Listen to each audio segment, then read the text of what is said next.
What's up everybody, my name is Carl, and today we're going back to February and we're going back to Captain Marvel. Directed by Anna Boden and Ryan Fleck, this film takes place in 1995 where we follow Kree noble warrior hero Viz, who has severe memory loss as she has no recollection of her past.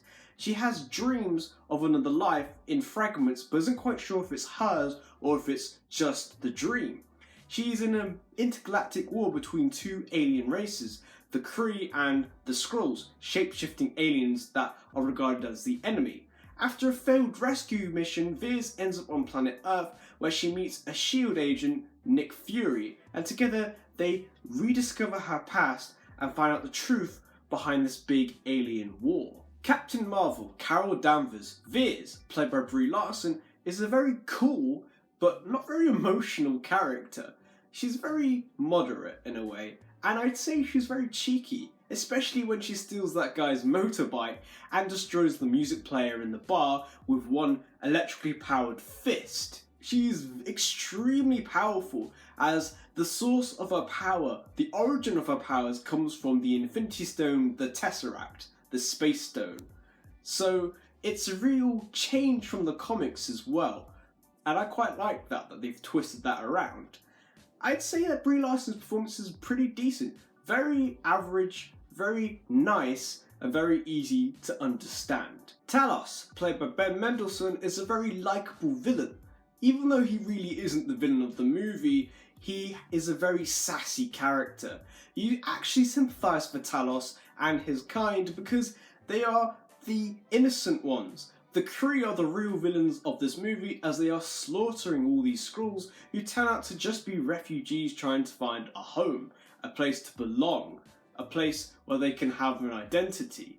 So therefore you side with Talos by the climax of the film when we find out about the real truth behind this war. I get the sense with Talos there's a comedic persona to his character and that makes him quite charming and quite likeable, and therefore I really enjoyed Talos in this movie. Other characters I'm going to mention, Marie Rambeau, played by Lashana Lynch, is very likeable and very fierce, just as fierce as Carol, but she didn't really have that much to do in the movie and I felt like she could have done more in the film.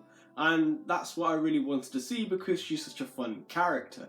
We have Yon Rogg, played by Jude Law, who was one of the actual villains of this film, a very convincing false hero who wanted the powers of the Tesseract and was the one that actually killed Lawson, who was trying to help the Skrulls find a home.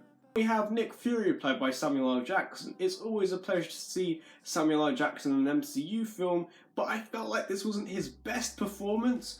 It's very understandable due to the fact that in this movie, Samuel L. Jackson's Nick Fury is just starting out as a SHIELD agent and kind of has basically given up initially as a SHIELD agent. So it's understandable, but not his best performance. And notably, I've got to mention Goose the Flurkin, who was a scene stealer, a very cute, adorable cat, but very powerful and very dangerous. Favourite sequences? Definitely the battle on Lawson's ship. It really reminds me of a bar fight for some reason, an intergalactic one at that. Certainly when the music begins it sort of acts like one and it flows in quite nicely with the fighting. It's a very tense and fun moment in the movie. I also really like the moment when Carol breaks free from her Kree implant, which kind of prohibits her powers, and also when she ends up in that VR system with the Supreme Intelligence.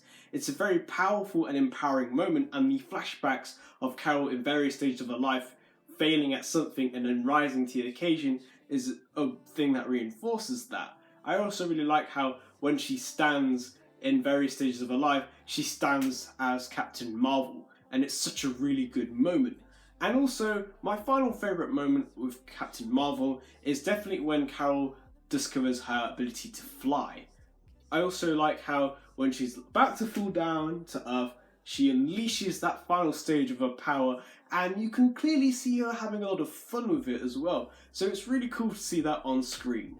The good points of this film. Certainly the use of flashbacks and how they're edited as fragments as they reveal a bit more of the truth as the film progresses. I also like the use of 90s iconography. I like it when a film is set in a certain time period and we get nice Easter eggs and references. With this movie we got the use of Blockbuster, we've got some clothing merchandise related to bands, we also got the use of pages and the running gag of how slow the internet is, because I'm pretty sure back in the 90s the internet wasn't as great as it is today. I like how this film ties up some loose ends from other MCU films, so we find out how the Avengers name came about is because of Carol's jet, as it has the words Avenger on it. I also really like how we find out what happened with the Tesseract, because during the MCU timeline, the last time we saw it was when Howard Stark was retrieving it from the first Avenger movie. I also really like how we kind of get an explanation as to why Carol wasn't really around during the Avengers events, because she was out in the universe helping other people. And of course, there weren't any real Avengers around on different planets. And I also like the visual effects of this movie. The set pieces in the film are really stunning and really well done, as of course it is a Marvel film after all. The bad points of this film. The awkward silences. I felt like there were some real weird quiet moments in this movie. Certainly when Carol was reunited with Maria, there was just a real quiet sort of sense in the film. And I'm not sure if I'm the only one that picked this up. Comment below if you found this too. Which kind of relates to my second point, which is the slow pacing. This happens in certain places in the movie, and again, this happened in the Carol reuniting with Maria sequence. It just sort of dragged out a bit too much and made it very slow and kind of hard to get into it. Another bad point is we didn't get enough of Phil Coulson. I really like Phil Coulson's character, certainly watching Agents of S.H.I.E.L.D. and the Avengers movie. It's nice to see his character, he's very charming, but we didn't really get a lot of him, and I really wish he was in the movie a lot more. My final bad point would be, I feel like Carol Danvers' Captain Marvel isn't really meant for my generation. I grew up with Iron Man, Thor, and Captain America, and I feel like this version of Captain Marvel, or this general character, is meant for the future generation and next MCU fans, which is fine because we're now going into a new phase, Phase 4, where I think Captain Marvel is definitely going to be a big frontrunner and a big sort of star for Phase 4 and beyond. So in conclusion, I would give Captain Marvel a rating of 7/7.5 out of 10. It's a very decent film, but I feel like it's a little bit mediocre, and it's the kind of vibe I get is while you're waiting for Avengers Endgame, here is this Marvel movie. But notably, there are some good performances in this film and true themes of heroism, identity, and independence. Captain Marvel is definitely a true inspiration to all, and notably to some young female fans, and I think that is a really good thing. However, this film in places is slow paced and some characters didn't shine as much as they could have done.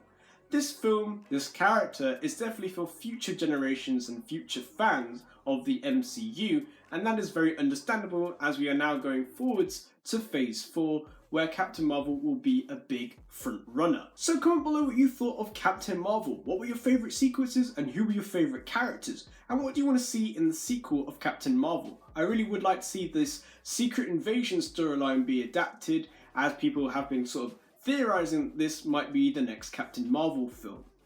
So comment below what you want to see from Captain Marvel in the future MCU films. Like and subscribe, and I will see you guys next time. Bye!